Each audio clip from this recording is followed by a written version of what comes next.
Thank you.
Kumbe shetani umekalia mafanikio yetu, kumbe ibilisi umekamata baraka zetu. Sasa tunasema tumeshatambua, vita tutapigana, tujue haki zetu. Kaka usitake lazima uachie, tumechoka.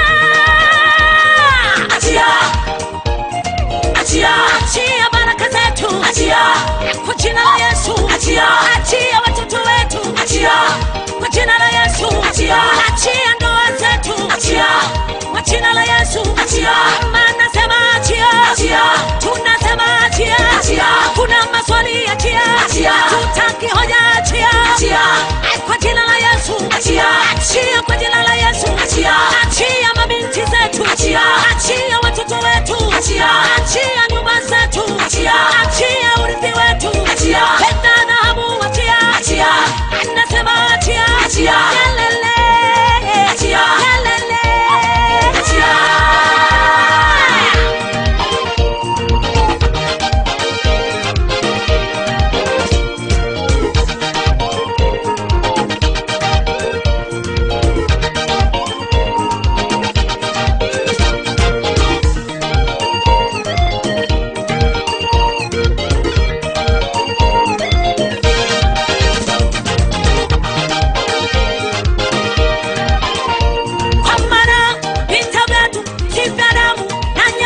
tunabomoa, tunavunja nguvu za umasikini, tunabomoa, tunavunja roho za kukataliwa, tunabomoa kwa jina la Yesu, tunavunja nguvu za giza, tunabomoa kwa jina la Yesu, tunavunja falme saba kutoka kuzimu, tunabomoa kwa jina la Yesu, tunavunja nguvu za wakuu wa giza, tunabomoa kwa jina la Yesu, tunavunja na majeshi yake, tunabomoa kwa jina la Yesu, tunavunja nasema tunabomoa, tunavunja sikutegemea.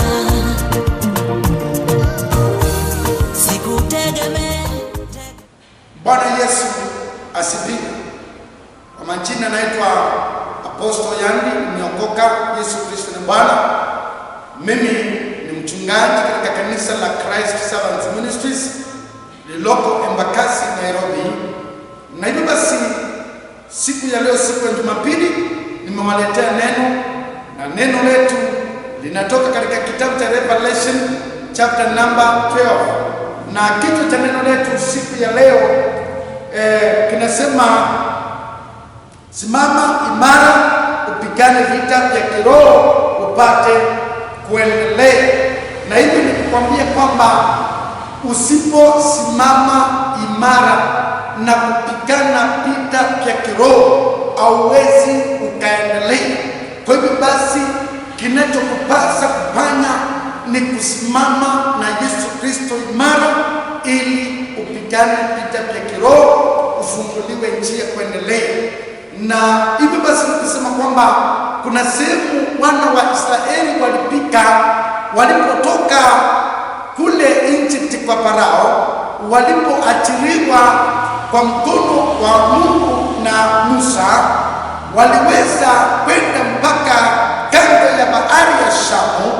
Na walipofika pale kando ya bahari ya Shamu, maandiko yanasema kwamba walipiga kambi pale, na walipopiga ile kambi yao pale, ikawa kwamba mbele yao kuna bahari na nyuma yao Farao kule alikuwa ameamua kuwafuata.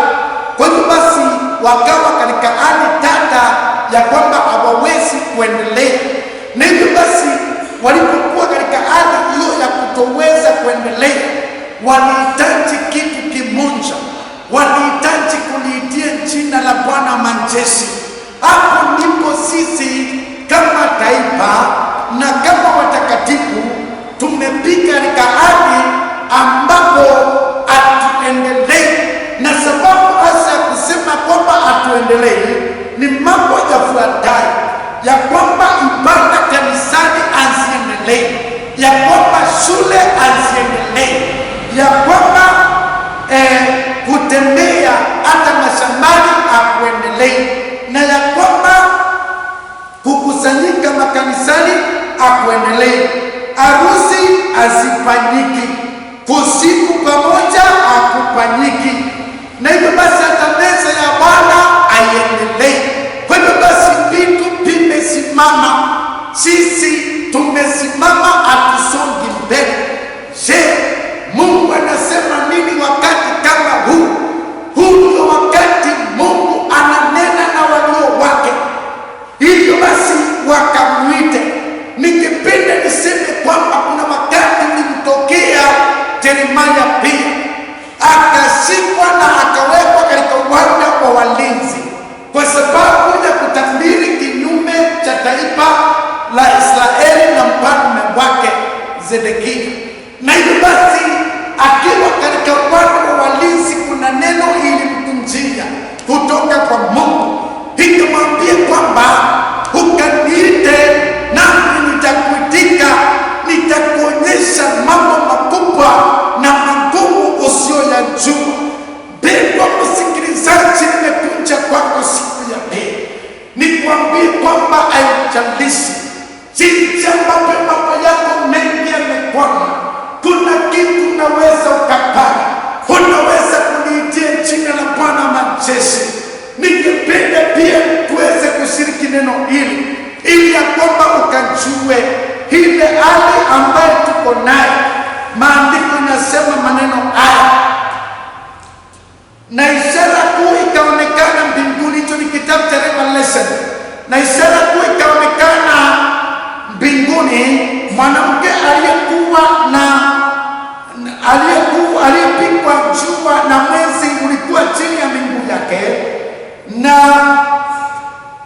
na juu ya kichwa chake taji ya nyota 12, naye alikuwa ana mimba, akilia ana utungu wa kuumwa katika kuzaa.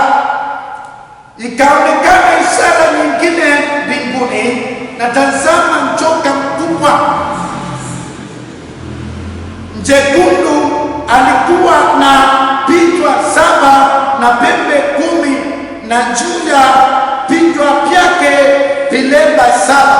Bwana Yesu asifiwe. Maandiko inasema kwamba kulikuwa na mwanamke aliyeonekana aliyekuwa na utungu, aliyekuwa na mimba kwanza, na alikuwa na utungu wa kuzaa. Kwa hiyo alikuwa karibu kuzaa, na hivyo basi pamoja na kuwa anatarajia kuzaa, pia mtaonekana joka kubwa jekundu. Na hivyo basi maandiko yanasema kwamba ilikuwa na vilemba 7 na ilikuwa na mkia ambao ulikokota wale ya nyota za mbinguni na kuziangusha katika nchi. Hivyo ni kusema kwamba pamoja na kuwa una maono uko naye katika maisha, pia Shetani ako na maono yake, maono yako ya kuzaa, maono yako ya kufanikiwa, maono yako ya kuendelea. Lakini kuna mwingine aliye na maono ya kuzuia maono yako. Yule njoka alikuwa na maono ya kumkula mtoto akizaliwa. Mwanamke alikuwa na maono ya kuzaa, anangojea kuzaa mtoto, lakini Shetani naye hapa anangoja kusimamisha yale maono. Na ndio maana tumekuwa sisi tukiendelea katika dunia, na hivyo basi tukiendelea na ibada zetu kama kawaida na kila kitu kiendelea kama kawaida, Shetani akaleta ugonjwa wa korona. Hii ugonjwa huu usimamishe kila kitu, na ili ya kwamba mambo yasiendelee. Lakini nimekuja leo nikwambie, hata kama amekuja na maono ya kusimamisha vitu vya kuendelea, ya kusimamisha mtoto kuzaliwa, yeye siku ya leo namtangazia ya kwamba ni yeye tutasimamisha, kwa maana hatafanikiwa. Maandiko inasema ya kwamba hivyo basi yule joka alitaka kumula mtoto akizaliwa. Mwanamke naye ikuwa anajua hii mipango ya Shetani, lakini Mungu alikuwa anajua. Nimekuja kwako nikwambie, hata kama haujui mipango ya Shetani, Mungu anajua mipango ya Shetani ambayo Shetani anakupangia. Na nimekuja kukwambia kwamba Shetani hatafanikiwa, kwa maana ikufanikiwa kuna mtoto wa huyu mwanamke, hivyo ndivyo hatafanikiwa. Na ningependa tuendelee kusoma neno hili.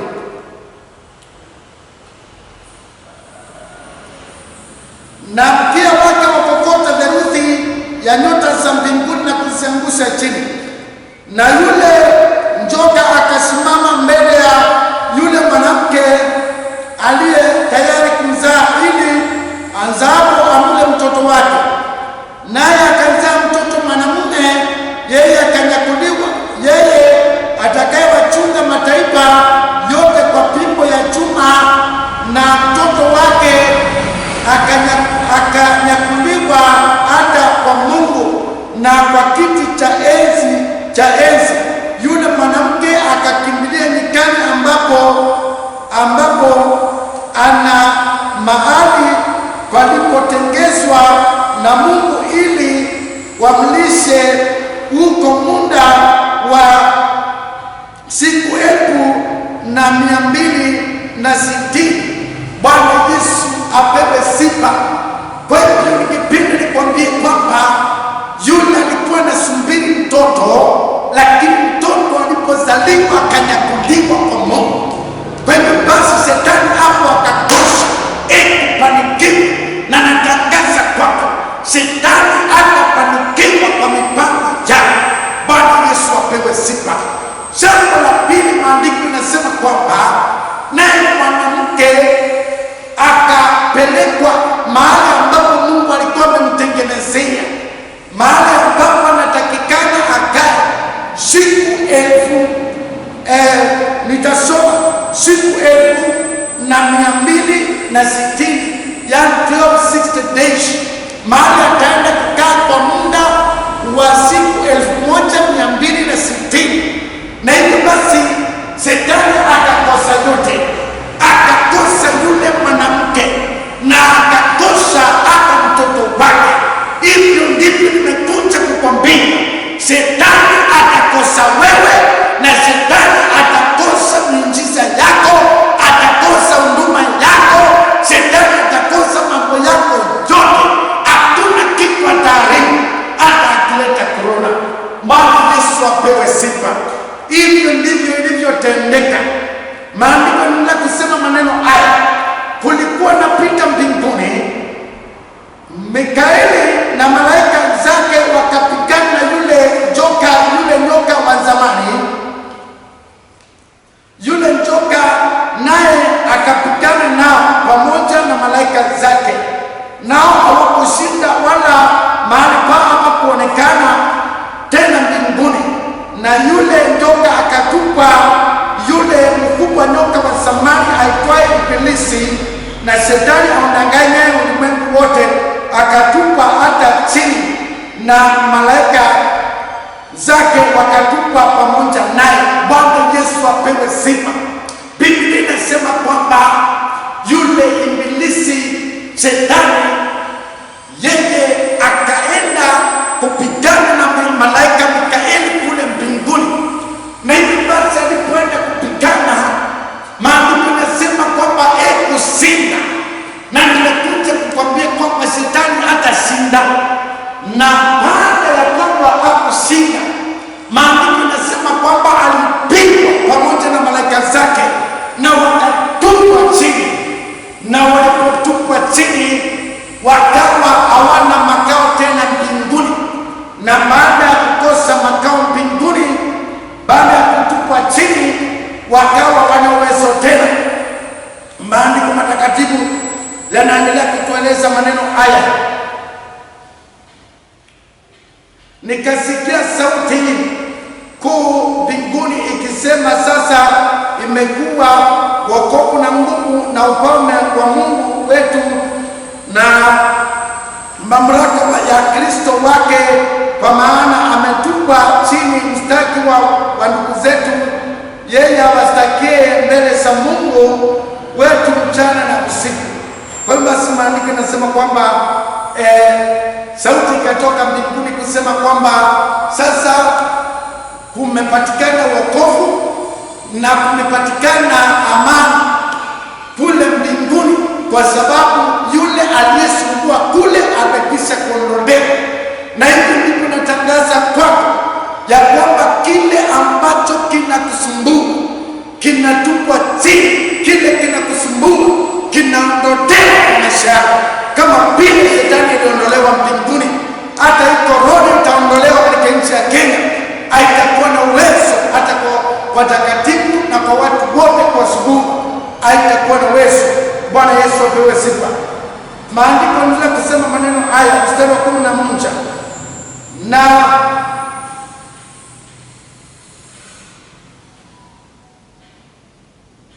nao wakamshinda kwa damu ya mwana kondoo na kwa neno la ushuhuda wao, ambao hawakupenda maisha yao hata kufa.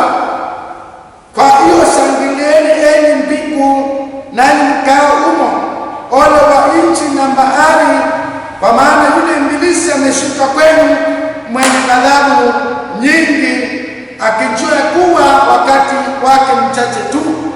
Maandiko yanasema kwamba wakati ambapo Shetani alipotupwa duniani, basi watakatifu wa Mungu waliookoka walimshinda, na hata sasa wanamshinda kwa sababu ya damu ya mwana kondoo, kwa sababu ya ushuhuda wa midomo yao, na kwa sababu hawapendi maisha yao hata mautini. Na hivyo basi maandiko yanasema kwamba ole wa dunia na bahari, kwa maana shetani amekuja kwenu mwenye ghadhabu kuu.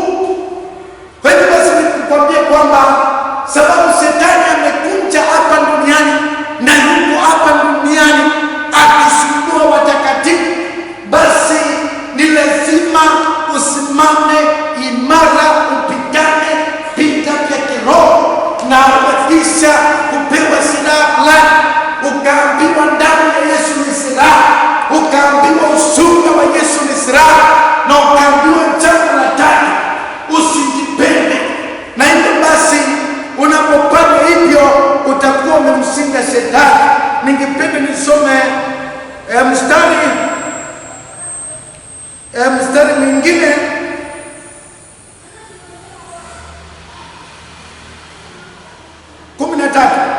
na lile njoka lilipoona ya kuwa limetupwa katika nchi, lilimfuata yule mwanamke yule aliyemzaa mtoto mwanamume. Mwanamke yule akapewa mabawa mawili ya tai yule mkubwa, ili aruke aende zake nyikani hata mahali pake hapo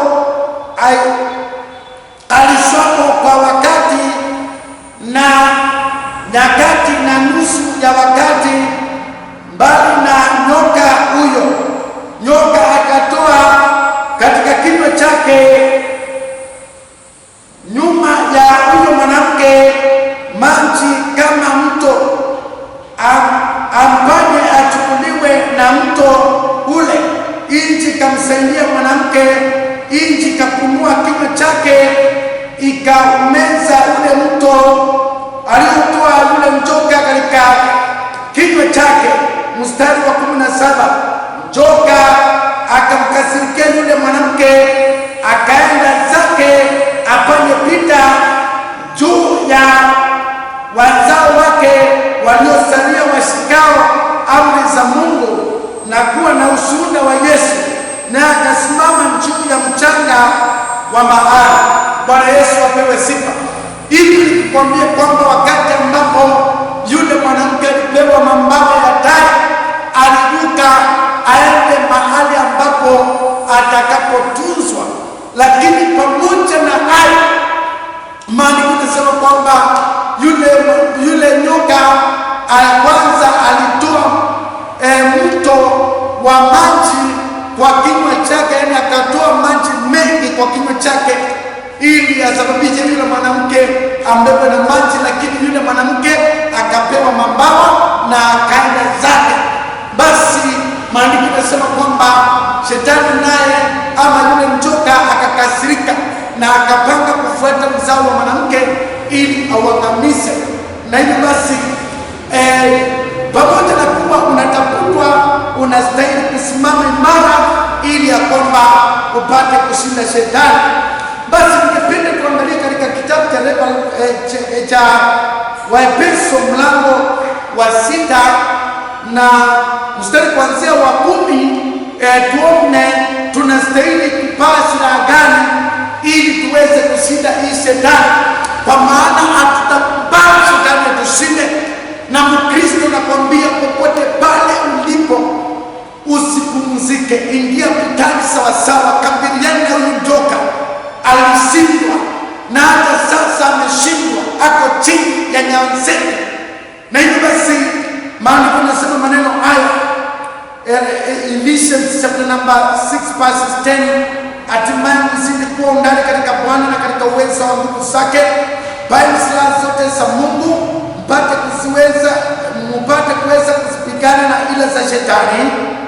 12, kwa maana kushindana kwetu sisi si juu ya damu na nyama, bali ni juu ya falme na juu ya mamlaka na juu ya mamlaka ya wakuu wa giza, ili juu ya majeshi ya pepo mbaya katika ulimwengu wa roho. Kwa sababu hiyo, twaeni silaha zote za Mungu mpate kuweza kushindana siku ya uovu, na mkiisha kuyatimiza kusimama. Bwana Yesu apewe sifa. Maandiko haya Matakatifu yanatuambia kwamba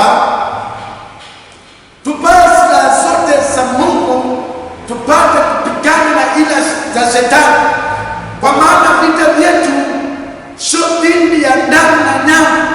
Kwa hivyo tusindane vita vya damu na nyama, na katika kule kusindana vita vya damu na nyama, ningependa kusema ni hivi ya kwamba watu wengi ufikiri eti ya kwamba vita tu ni kutafuta pesa kila wakati. Wanafikiri eti kwamba kupigana na umaskini ni kule kuweka bidii katika kazi zako, hata usipate nafasi ya kwenda kanisa, hata usipate nafasi ya kuomba, hata usipate nafasi ya kusifu Mungu, ukafikiri eti kwamba hivyo ndivyo unavyoshindana na umaskini. Ningependa nikwambie kwamba umaskini unakuwa katika ulimwengu wa roho, ya kwamba kabla hujakuwa maskini mwilini unapatana umaskini rohoni, na roho anakuwa na nguvu kuliko mwili. Na hivyo basi, ikiwa unaweza kushinda kwa njia ya kiroho, basi unaweza kushinda kwa njia ya kimwili. Na ndipo maandiko yanasema kwamba vita yetu sio dhidi ya damu na nyama, bali ni juu ya falme na utawala wa wakuu wa giza hili katika ulimwengu wa roho. Kwa hiyo basi unastahili kupigana na umaskini kwanza katika roho, yaani kwa kuomba na kukataa mabaya yote kutokea kwako kwa jina la Yesu. Baada ya kusimama na Mungu vizuri na kukemea ubaya wote katika maisha yako, ndipo sasa utaitisha wema kutoka kwa Mungu. Pia wema uko rohoni, upatane na Mungu, ukumbaliane na Mungu na umwitishe wema wote, atakupatia. Bwana Yesu apewe sifa. Na katika zile silaha nataka nizitaje kwa haraka. Silaha ya kwanza, maandiko yanasema tupae.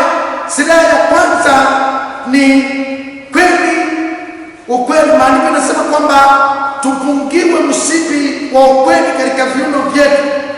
Silaha ya pili ni ndiria haki kifani, ya kwamba baada ya silaha ya kwanza nimesema ni ukweli, unastahili kuwa mtu wa ukweli, si mtu ambaye ni mwongo. Silaha ya pili, unastahili kuwa mtu umepungiwa ndiria haki kifani, mtu mwenye haki. Mtu mwenye haki ni mtu ambaye aweza akakompromise na mambo mabaya, ni mtu anasimamia katika haki, yaani haki yenyewe. Si mtu akiona mtu ametenda mabaya anasema hata huyu ni mzuri. Hapana, mtu anayesimama katika haki. Kwa hivyo basi unastahili kuwa mtu mwenye haki. Silaha ya tatu ni kufungiwa miguu tayari kwa injili ya Yesu. Hivi ni kusema kueneza injili ya Yesu. Huo unatakia watu wengine waokoke kama wewe, kwa maana wakiokoka wamekuja kwa Mungu, na wakiingia kwa Mungu watashindaniwa vita vyote na watapata ushindi. Silaha ya nne ni ngao ya imani. Unastahili kuwa mtu ambaye una imani. Kuwa na ngao ya imani ni kule kusema kwamba ngao kazi yake ni kulinda mshale usikuingie. Na unalinda namna gani? Unalinda kwa njia ya kuamini ya kwamba katika jina la Yesu Kristo mabaya hayatanipata, katika jina la Yesu Kristo magonjwa hayatanipata, katika jina la Yesu Kristo shida hazitanipata, katika jina la Yesu Kristo shetani hatanishinda. Bwana Yesu apewe sifa. Kwa hivyo unaamini ya kwamba hakuna mabaya yatakupata. Na pia katika hiyo silaha ni ile kuitisha vitu vizuri, yaani kuaminia kwa Mungu akupatie vyote vilivyo vyema. Wakati unaaminia kwa Mungu akupatie wema, yeye pia atakupatia, kwa sababu ni Mungu. Hiyo ni imani, kuamini ya kwamba maisha yako yatakuwa mazuri kama vile neno la Mungu linavyosema ukiwa umeokoka. Silaha ya tano ni chepeo ya wokovu. Chepeo ya wokovu ni mtu anajua kujitambulisha kwamba ameokoka na ni mtu ambaye anakuwa wakati wote ameokoka, chepeo ya wokovu. Askari anapopaa ile kofia anajulikana huyu ni askari wa polisi ama wa jeshi, na hivyo basi anapoonekana anajulikana ni wa wapi. Wewe ukiwa Mkristo na stahili ujulikane wewe ni wa wapi, wewe umeokoka ama hujaokoka, kwa sababu kuna watu wengine utipata kwamba ni kama ameokoka na akienda kwa watu hawajaokoka anakaa kama mtu wa mataifa. Hiyo onekana kwamba huku na kule, maandiko nasema kwamba an double-minded person should not expect to receive anything from God. Kwa hivyo basi usaidi kuwa moto baridi. Maandiko nasema ukiwa moto baridi Mungu atakutema. Kwa hivyo basi ustahili kuwa moto baridi, unastahili kuwa kama umeokoka. Jitambulishe Bwana. Bwana Yesu apewe sifa.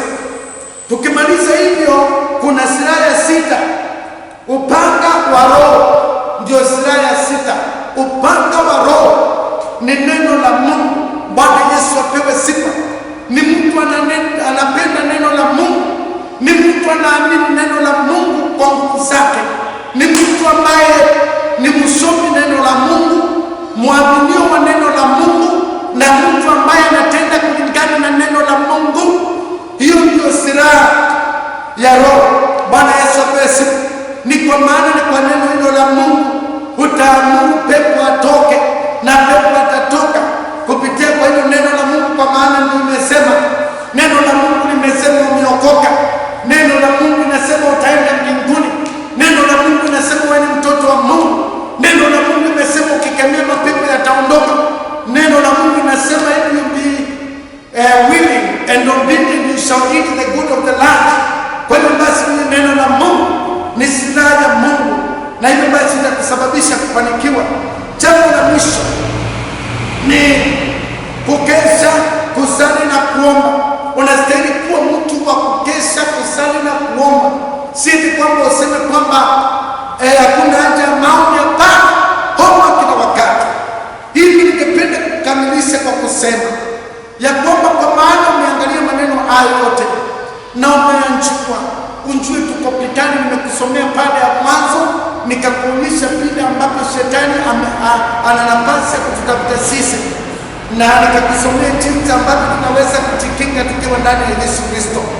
Pamoja na hayo, ningependa nikwambie hivi mpendwa, wakati kama huu ni wakati wa kuendelea kuomba Mungu, ni wakati wa kufanya ibada zote. Kuna watu wako na tabia ya akiambiwa imbe nyimbo anaimba, akiambiwa omba anaomba, akiambiwa asome neno anasoma, lakini ukimwambia toe sadaka hataki. Sasa unashindwa, kwani kuna ibada nusu pili ambavyo unavyojiondoa kwa kutoa sadaka, unasema sitaki kutoa, lakini Mungu nitaimba na mambo mengine. Hiyo ni imani bila matendo. Kile kitu kitatendeka ni kwamba utaishiwa, na ukiishiwa uwe hakuna kitu, kwa maana maandiko nasema when you give you receive. Ukikosa chochote hakuna kulalamikia, utateseka peke yako. Na hivyo basi jua kwamba wewe mtu utakuwa mtu mtiifu, ufanye vitu vyote, ibada zote sawa sawa. Ukiambiwa imba nyimbo unaimba, omba unaomba, siku na siku, kesha unakesha, funga unafunga, toa sadaka unatoa sadaka, toa fungu la kumi unatoa fungu la kumi. Vitu kama hizo, maisha yako yatakuwa sawa. Wakati kama huu utashinda na utafaulu na unaona changamoto. Bwana Yesu apewe sifa. Kwa hivyo jitolee ukatende mema na Mungu naye atakubariki.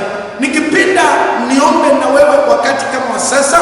Wewe unasema kwamba hujaokoka, ni vizuri ufungue roho yako siku ya leo, umpokee Yesu. Maandiko yanasema kwamba Revelation chapter 3 verses 20, I stand at the door and knock. If anyone hears my voice and opens the door, I will come in him, dine with him and he with me. Ningependa nikwambie kwamba fungua roho, umpokee Yesu. Rudia maneno haya nyuma yangu ili upate kuokoka. Sema, Bwana Yesu, naja kwako. Mimi ni mwenye dhambi. Ninaomba unisamehe dhambi zangu na makosa. Futa jina langu kwa kitabu cha mauti. Andika jina langu kwa kitabu cha uzima. Kutoka sasa mimi nimeokoka. Yesu ni Bwana. Basi kama umeomba maombi hayo, umekishaokolewa, umeitwa mwana katika ufalme wa Mungu. Na hivi basi ningependa niombee wapendwa ambao wameshiriki, wametoa sadaka zao, fungu za 10, sadaka za shukrani, wale wamesimama na huduma wakati ambapo watu wako nyumbani. Ningependa nikuombee Mungu akubariki. Nikisha kuombea Mungu atakubariki. Basi nyosha mkono wako ukielekea kwa chombo kile unatumia kutazamia, na hivyo basi baraka hizi utazipokea kwa jina la Yesu. Baba Mwenyezi Mungu, katika jina la Yesu Kristo wa Nazareti, ninanyosha mkono wangu nikiuelekeza kwa mtakatifu ambao anayenisikiliza. Alitoa matoleo yake. Mungu wetu wa mbinguni, ulisema tunapotoa tunapokea. Ninamwombea katika jina la Yesu wa Nazareti, ukampungulie madirisha mbinguni, ukakemee kila shida, matatizo magumu katika maisha yake, ukampungue kila kamba za nira, ukamuondolee kila mizigo mizito, ukamtengenezea njia ya kutokea. Ninanena kwake baraka za Ibrahimu, Isaka na Yakobo. Ninanena akapanuliwa mipaka north, east, south and west. Ninanena akawekewa ukuta wa moto wa Roho Mtakatifu ukamzunguke sehemu zote. Ninanena akabarikiwa akitoka akiingia, usiku na hata mchana. Na ninambariki kwa jina la Yesu Kristo Nazareti. Pokea Yesu baraka, pokea Yesu baraka, pokea Yesu baraka. Kutoka siku ya leo hautakuwa na shida tena. Yesu akubariki. Kwa jina la Yesu naomba nikiamini. Sema amen. Basi msikilizaji na mtazamaji, umekwisha kusikiza neno la Mungu. Umbarikiwe na utunzwe na Mungu, na neno letu litaendelea.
Kumbe shetani umekalia mafanikio yetu, kumbe ibilisi umekamata baraka zetu.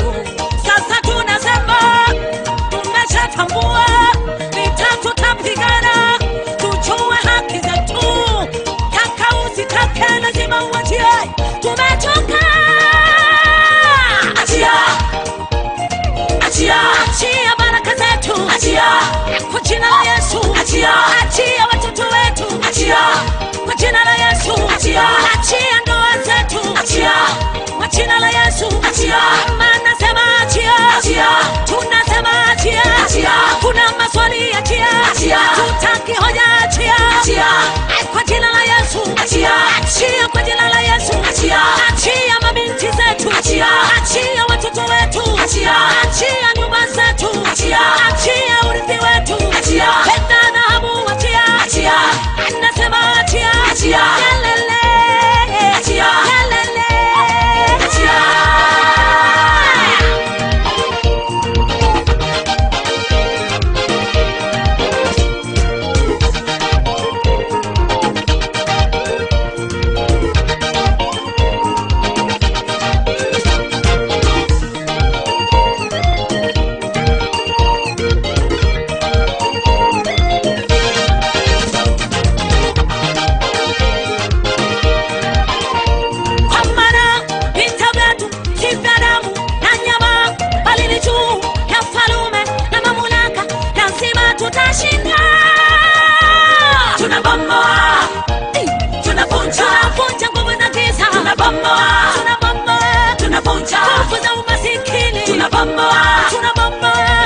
tunavunja roho za kukataliwa, tunabomoa kwa jina la Yesu, tunavunja nguvu za giza, tunabomoa kwa jina la Yesu, tunavunja falme za kutoka kuzimu, tunabomoa kwa jina la Yesu, tunavunja nguvu za wakuu wa giza, tunabomoa kwa jina la Yesu, tunavunja na majeshi yake, tunabomoa kwa jina la Yesu, tunavunja nasema tunabomoa, tunabomoa, tunabomoa, tunavunja tunabomoa, tunabomoa, tunabomoa, tunavunja nguvu za giza, tunabomoa, tunabomoa, tunavunja kuta za umasikini, tunabomoa, tunabomoa, tunavunja roho za kukataliwa, tunabomoa, tunabomoa, tunavunja kelele, tunabomoa kelele, lazima tushinde.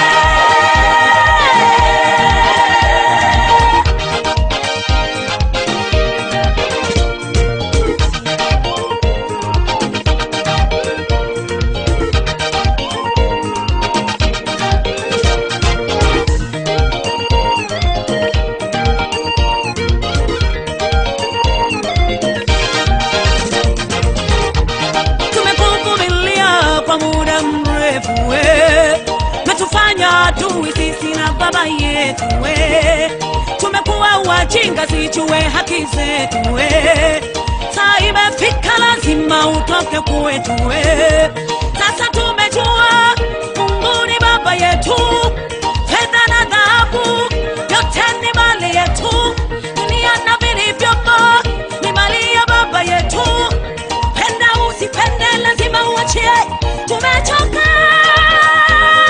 Achia, Shetani lazima uachie, jina la Yesu achia, mbingu nazisikie, jina la Yesu achia, ardhi na iseme amina, jina la Yesu achia, toka kwenye mipaka yetu, kwa jina la Yesu, toka kwenye nchi yetu, kwa jina la Yesu, anasema kwa jina achia, anasema achia, kwa jina la Yesu achia, lazima uachie, leo utaachia, lazima uachie, leo lazima uachie, anasema achia, toka kwenye nyumba zetu, kwa jina la Yesu, toka kanisani kwetu, kwa jina la Yesu, achia jamii yetu, kwa jina la Yesu, achia wasomi wetu, kwa jina la Yesu, kelele, kelele.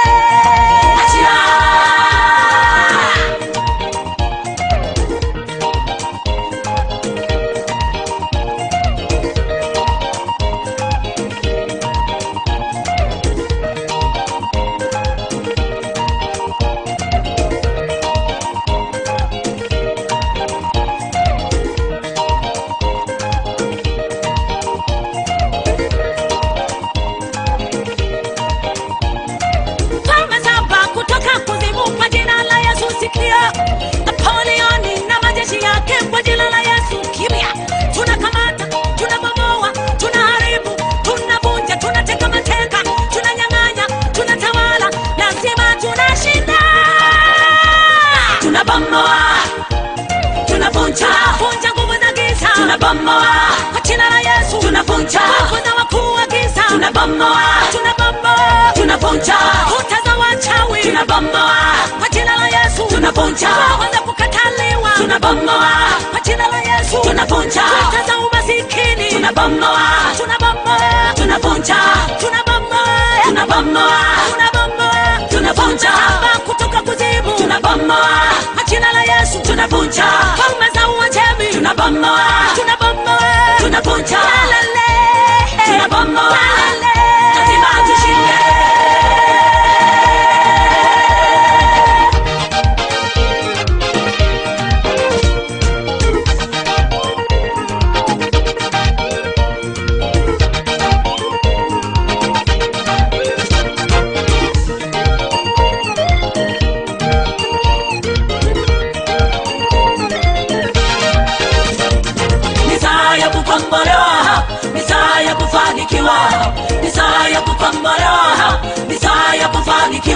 Yaliyochukuliwa na wageni lazima yarudishwe, yaliyoshikiliwa na shetani lazima tunyang'anye, yaliyochukuliwa na wageni lazima yarudishwe, yaliyoshikiliwa tulioshikiliwa na shetani lazima tunyang'anye.